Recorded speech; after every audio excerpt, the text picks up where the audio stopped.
السلام علیکم ورحمۃ اللہ وبرکاتہ۔ اعوذ باللہ من الشیطان الرجیم، بسم اللہ الرحمن الرحیم، صلی اللہ علی النبی الامی وعلیہ صلی اللہ تعالی علیہ وسلم۔ کل میں نے جو ریکارڈنگ دی تھی وہ توبہ کے بارے میں تھی کہ توبہ کے انعامات کیسے ہوتے ہیں، کیسے اللہ تعالیٰ گنہگار بندے کو بھی مقبولیت عطا فرماتا ہے۔ لیکن ہمارے کانوں پہ ہمیشہ یہ دو لفظ آتے ہیں کہ توبہ اور استغفار۔ تو اگر پتہ بھی ہوگا کہ توبہ الگ چیز ہے اور استغفار الگ چیز ہے۔ توبہ کا مطلب ہے پلٹنا، اللہ کی طرف لوٹنا۔ جو گناہ ہو رہا ہے نا، جو گناہ ہو رہا ہے اسے چھوڑ دینا اور آگے نہ کرنے کا وعدہ کرنا، اسے کہتے ہیں توبہ۔ پہلے یہ بات ہم اچھے سے سمجھ لیں کہ توبہ کیا ہے اور استغفار کیا ہے۔ تو توبہ کا جو یہ ہے نا تعلق، وہ 3 زمانوں سے ہے۔ جب کوئی بندہ اللہ سے صلح کرنا چاہے، جب کوئی بندہ اللہ سے دوستی کرنا چاہے، جب کوئی بندہ جہنم کے اعمال کرتے ہوئے جنت کی طرف بڑھنا چاہے، پہلی زندگی کو چھوڑنا چاہیے، تو اس کا تعلق 3 زمانے سے ہوتا ہے۔ پہلے تو یہ ہوتا ہے کہ وہ اللہ کے حضور نادم ہو جائے کہ پہلے جو بھی کیا ماضی میں اس سب پہ شرمندہ، ہر چیز پہ نادم اور شرمندہ ہو کے آنسو بہائے۔ پھر حال کے زمانے سے یعنی پریزنٹ سے اس کا یہ تعلق ہے کہ وہ کرنا چھوڑ دے اور اللہ کے حضور معافیاں مانگے کہ یہ رب العالمین کے جو میں نے پچھلے جو بھی گناہ کیے اس سب سے میں توبہ کرتی ہوں، میں ان سب کو چھوڑتی ہوں، ان گناہوں کو معافی مانگتی ہوں تجھ سے، میں شرمندہ ہوں، میں نادم ہوں۔ دوسرا یہ کہ حال میں پریزنٹ میں کرنا ہی چھوڑ دے اور اللہ سے دعائیں مانگے اور توبہ کرے۔ اور تیسرا تعلق فیوچر سے یہ ہے کہ اگلی بار نہ کرنے کا اللہ سے وعدہ کرے، نہ کرنے کی طاقت مانگے کہ یا اللہ میں گناہوں سے بچنے کی طاقت نہیں رکھتی، بس تو مجھے بچا دے۔ میں ارادہ کرتی ہوں، میں نیت کرتی ہوں کہ آنے والے دنوں میں، آنے والے زمانے میں میں اس گناہ سے بچنے کا تیرے بارگاہ میں عہد کرتی ہوں۔ جب یہ ہم 3 زمانے سے تعلق رکھنے والے اپنی نیتوں کو بنائیں کہ ماضی پہ شرمندہ، حال میں نہ کرنے کا وعدہ، عہد، اور اس کو چھوڑ دے، اس جگہ کو چھوڑ دے، اس ذریعے کو چھوڑ دے جس ذریعے سے وہ جو گناہ ہو رہا تھا اس گناہ کو چھوڑ دے اور آگے نہ کرنے کا وعدہ، اسے کہتے ہیں توبہ۔ اور استغفار کہتے ہیں کہ بس معافی مانگتے جانا کہ یا اللہ مجھے معاف فرما دے، یا اللہ مجھے معاف فرما دے۔ توبہ اور استغفار میں یہ فرق بھی ہے کہ توبہ صرف اپنے لیے ہم کرتے ہیں، کیونکہ پلٹنا ہمارے لیے ہوتا ہے نا کہ یا اللہ ہم توبہ کرنا چاہتے ہیں، توبہ کرنا چاہتے ہیں۔ اور دوسروں کے لیے ہم کیا کرتے ہیں؟ استغفار یا توبہ قبول ہونے کی دعائیں مانگتے ہیں کہ اللہ اس کی توبہ قبول فرما لے۔ استغفار ہم زندے کے لیے بھی کر سکتے ہیں اور مرحوموں کے لیے، مردوں کے لیے بھی کر سکتے ہیں۔ توبہ مرحوم کے لیے نہیں کر سکتے کیونکہ وہ دنیا سے جا چکے ہیں نا، ان کے لیے صرف استغفار ہوتا ہے کہ اللہ انہیں معاف فرما دے، ان کے گناہوں کی مغفرت فرما دے، کیونکہ گناہوں سے لوٹنے کا زمانہ تو ان کے لیے ختم ہو چکا ہے۔ تو توبہ اور استغفار میں یہ فرق ہے کہ توبہ اللہ کی طرف پلٹ جانے کا نام ہے، جہنم کے راستے کو چھوڑ کے جنت کے باغوں میں نکل جانے کا نام ہے، شیطان کا ساتھ چھوڑ کے رحمان کے ساتھ، رحمان کے رحمت میں زندگی گزارنے کا نام توبہ ہے۔ اور استغفار کا مطلب ہے معافیاں مانگنا، اللہ کے حضور مغفرت مانگنا کہ یا اللہ ہم نے جو بھی کیا اسے معاف فرما دے۔ یہ ہم مرحوم کے لیے کر سکتے ہیں، اپنے لیے کر سکتے ہیں، اپنے دوستوں، سہیلیوں، رشتہ داروں کے لیے، اپنے والدین کے لیے کر سکتے ہیں۔ یہ ہوتا ہے استغفار۔ تو اللہ کے حضور جب ہم سچے دل سے توبہ کریں گے، اللہ تعالیٰ معافی کا خزانہ لے کے، معافی کا سمندر لے کے ہمارے لیے تیار ہے۔ لیکن ہمیں چاہیے کہ ہم اللہ کے حضور معافی مانگیں، چاہے جتنے گناہ ہو، لیکن توبہ کرنے کا طریقہ یہ ہو کہ ہم اپنے گناہ پر نادم ہو، آنکھوں میں آنسو ہو۔ جس طرح سے بندہ میلا ہو جاتا ہے تو اسے پاک ہونے کے لیے ہم غسل دیتے ہیں، اس کو پانی سے صاف کیا جاتا ہے، میل کچیل زیادہ ہو، مرض کی گندگی ہو تو اسے ڈیٹول لگا کے صاف کیا جاتا ہے۔ اسی طرح جب گناہ زیادہ ہو تو آنسو بہانے چاہیے، ہر گناہ پہ اپنے مولا کے حضور رونے کی عادت ڈالے۔ صحابہ کتنا روتے تھے، اتنا روتے تھے کہ حضرت عمر رضی اللہ تعالی عنہ کے رخسار پہ، ان کے گالوں پہ آنسو کے نشان بن گئے تھے۔ وہ اتنا روتے تھے کہ آنسو بہہ بہہ کے ان کے رخسار پر نالیاں بن گئی تھی۔ ہم کتنا روتے ہیں اپنی زندگی میں، ہمیں کتنا رونا چاہیے۔ آدم علیہ السلام سے جب خطا ہوئی تھی، شیطان نے ان کو بہکانے کی کوشش کی تھی، اور آدم علیہ السلام نے وہ گندم کھا لیا تھا۔ اتنا روتے تھے، اتنا روتے تھے کہ ان کے آنسوؤں سے پرندوں نے چرنا چگنا شروع کر دیا تھا، ان کے آنسوؤں سے سبزہ نکل آیا تھا زمین پہ، اتنا روتے تھے۔ اللہ تعالیٰ کے حضور رونے کی عادت ڈالے، تب ہوتی ہے سچی توبہ۔ توبہ کی یہ 3 شرطیں بھی ہوتی ہے کہ نادم ہو، اس گناہ کو چھوڑ دو، اور آئندہ نہ کرنے کا ارادہ ہو۔ ایک واقعہ ہے جو آپ نے بھی بار بار سنا ہوگا کہ پہلے کے دور میں ایک شخص تھا، اس کے ہاتھوں 99 قتل ہو گئے۔ اب اس کے دل میں یہ خیال آیا کہ میں نے بہت گناہ کر لیے، میں اللہ کے حضور توبہ کرنا چاہتا ہوں۔ اس نے کہا مجھے کسی عالم کے پاس لے چلو، میں توبہ کرنا چاہتا ہوں۔ کسی نے اس کو ایک عبادت گزار شخص کے پاس، عابد کے پاس لے گیا۔ اب اس نے کہا کہ دیکھو اللہ کے نیک بندے، میں توبہ کرنا چاہتا ہوں، میں اللہ کی طرف پلٹنا چاہتا ہوں، لیکن میں نے 99 قتل کر دیے، 99 قتل کر دیے، کیا میری توبہ ہو سکتی ہے؟ کیا میرا اللہ مجھے معاف کر سکتا ہے؟ اس عابد نے کہا تو نے 99 قتل کیے، تیری معافی کیسے ہوگی؟ یہاں سے چلا جا، ورنہ میں بھی تیرے عذاب میں شریک ہو جاؤں گا، تو یہاں سے نکل جا۔ اس کا مفہوم یہ ہے، مفہوم کہنے کی وجہ یہ ہوتی ہے کہ الفاظ تھوڑے آگے پیچھے ہو جاتے ہیں، عدلی بدلی کر کے میں بتا دیتی ہوں، کیونکہ یہ ساری چیزیں عربی میں لکھی ہوتی ہے، اس کا ترجمہ ہوتا ہے یہ۔ اب اس نے کہا کہ یہاں سے نکل جاؤ، تمہاری توبہ نہیں ہو سکتی، اتنے سارے قتل کر کے یہاں آئے ہو۔ اس قاتل نے جو اللہ کی طرف لوٹنا چاہتا تھا، جو سچے دل سے توبہ کرنا چاہتا تھا، اس کو بھی قتل کر کے 100 قتل کا یہ بن گیا ہو حقدار۔ اس نے اس کو بھی قتل کر دیا کہ تم مجھے لوٹنے کے لیے بتا رہا ہے کہ تیری توبہ نہیں ہو سکتی، جب توبہ ہو ہی نہیں سکتی تو جا، میں نے تجھے بھی مار دیا۔ اب وہ 100 قتل کا الزام سر پہ لے کے پھرتا اور کہتا مجھے کسی عالم سے ملاؤ، مجھے کس اللہ کے نیک بندے سے ملاؤ۔ ایک شخص نے اس کو صحیح سچے عالم کا پتہ دیا، جو حقیقت میں عالم تھا، جو حقیقت میں معرفت کو اور علم کو جاننے والا تھا۔ جب وہ شخص 100 قتل کر کے اس عالم کے پاس پہنچا، اب وہ عالم سے پوچھتا ہے کہ یا اے عالم، اے اللہ کے نیک بندے، بتا دے کیا میری توبہ ہو سکتی ہے؟ میں نے 99 قتل کیے اور ایک عابد کا بھی قتل کیا، میں نے 100 قتل کیے ہیں۔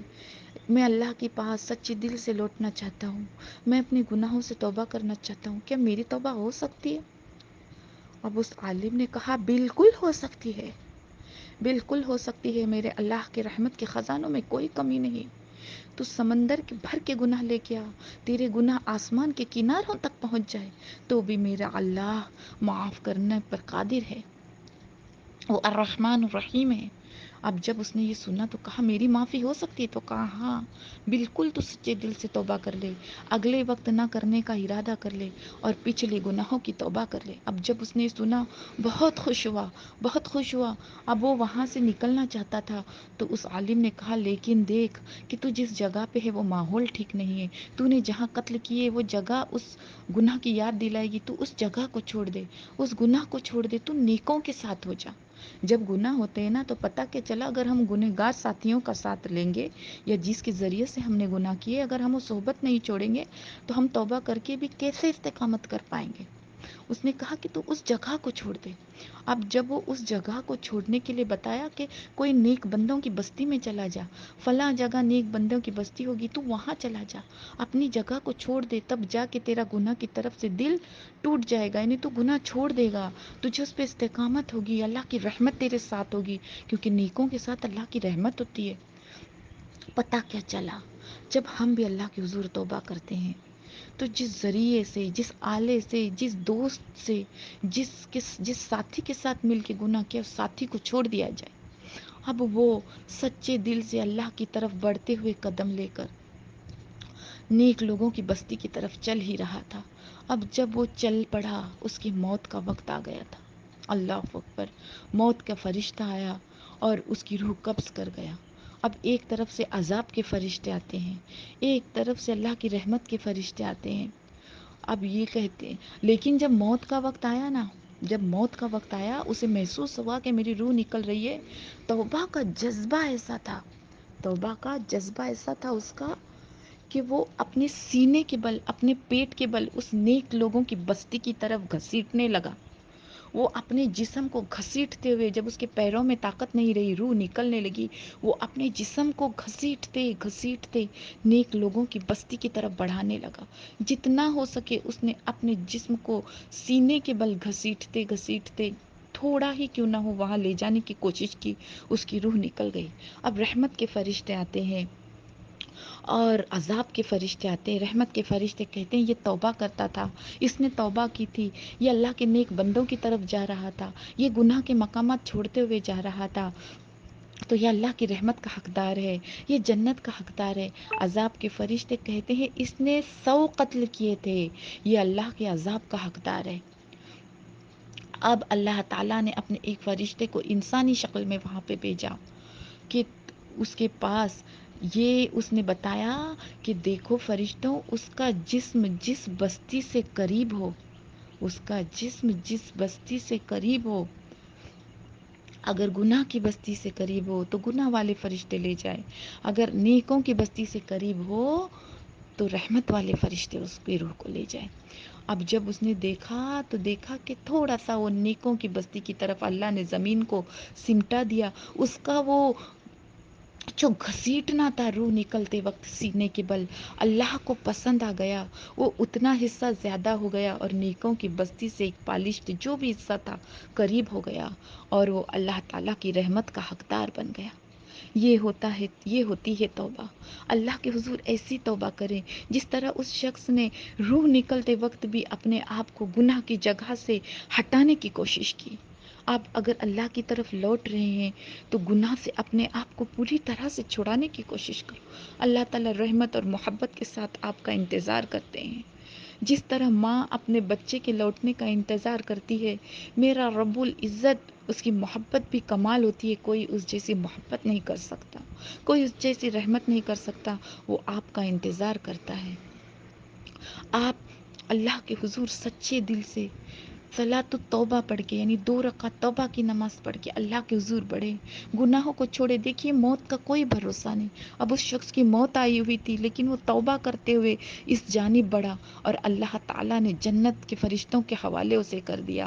یہ ہوتی ہے اللہ کی محبت۔ جو جس گناہ میں ہے اللہ تعالیٰ کی محبت کی طرف بڑھے، اللہ کے خوف کی طرف بڑھے، گناہوں کو چھوڑ دے اور اللہ رب العزت سے سچی توبہ کرے۔ اللہ تعالیٰ توبہ کرنے کے والے کے لیے قرآن میں فرماتا ہے کہ هو الغفور الودود، وہ معاف کرنے والا اور محبت کرنے والا ہے، اور وہ محبت ایسی کرتا ہے کہ اس کی طرح محبت کرنے والا کوئی نہیں۔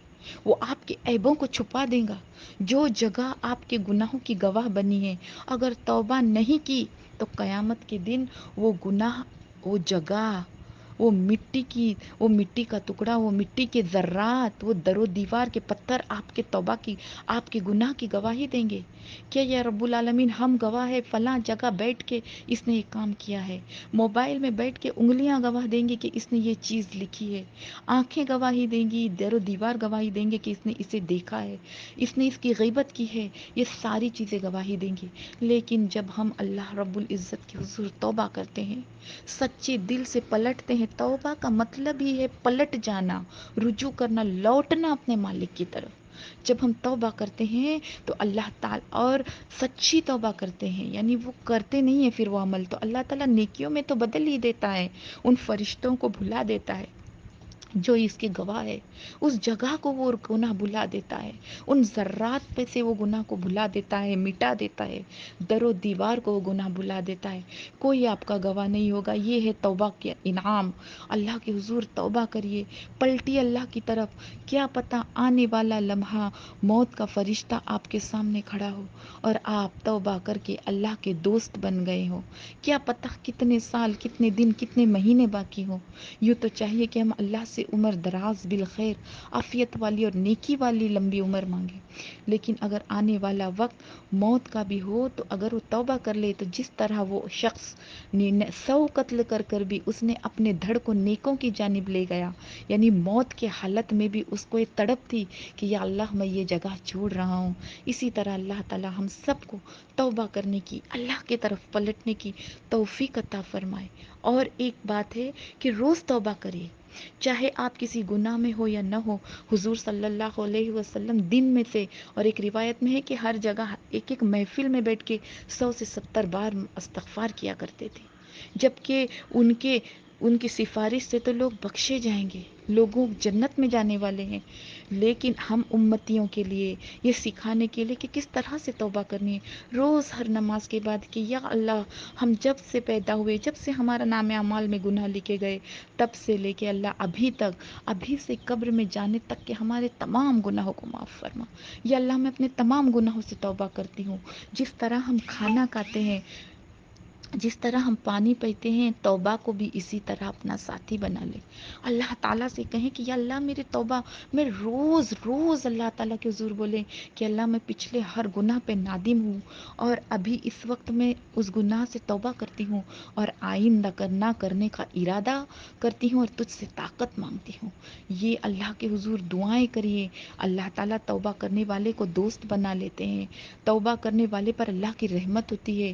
اور توبہ کرنے والا، حضور صلی اللہ علیہ وسلم نے ایسے کہا ہے، ایسے فرمایا ہے کہ جو شخص جس گناہ سے توبہ کر لیتا ہے وہ ایسا ہوتا ہے جیسے اس نے وہ گناہ کیا ہی نہیں ہو۔ یہ کتنا بڑا انعام ہے، کتنا بڑا انعام ہے۔ بتایا گیا ہے کہ سب سے بہتر گناہگار وہ ہے جو توبہ کرتا ہے، جو پلٹ جاتا ہے۔ پتہ کیا چلا کہ گنہگار بھی بہتر ہوتے ہیں، اچھے ہوتے ہیں؟ ہاں، توبہ کرنے والا گنہگار اچھا ہوتا ہے، کیونکہ وہ اپنے مالک کی طرف لوٹ جاتا ہے۔ وہ جہنم کی آگ سے نکل کر جنت کی باغ کی طرف قدم بڑھاتا ہے۔ تو اپنے گناہوں سے توبہ کیجیے، لوٹیے، اور لوگوں کو بھی اس کا حصہ بنائیے، لوگوں کو بھی توبہ کی ترغیب دیجیے۔ روز توبہ اگر نہیں کرتے ہو، روز ہر نماز کے بعد توبہ کیجیے کہ اللہ میں نے آج تک جتنی نمازیں قضا کیے ان سب کی توبہ اور مجھے ادا کرنے کی توفیق عطا فرما۔ آج کے بعد مجھے نمازی بنا دے۔ میں نے جتنے جھوٹ بولے ہیں یا اللہ ہر جھوٹ پہ توبہ کرتی ہوں اور آئندہ نہ کرنے کا ارادہ کرتی ہوں۔ جتنے گانے سنے یا اللہ ان سب کی توبہ کرتی ہوں، آئندہ قرآن سننے کا ارادہ کرتی ہوں، تیرے محبتوں کے بیان، تیرے فرمان، تیرے محبوب کے حدیث سننے کا ارادہ کرتی ہوں۔ ایسی توبہ کر لے، کیا پتہ آنے والا لمحہ آپ کے پاس زندگی کی کتنی مہلت ہو، اور اگر یہ 2 فرشتے آ جائیں تو توبہ کے ذریعے آپ جنت والے فرشتوں کے حوالے ہو جائیں۔ اس لیے خوب توبہ کریں۔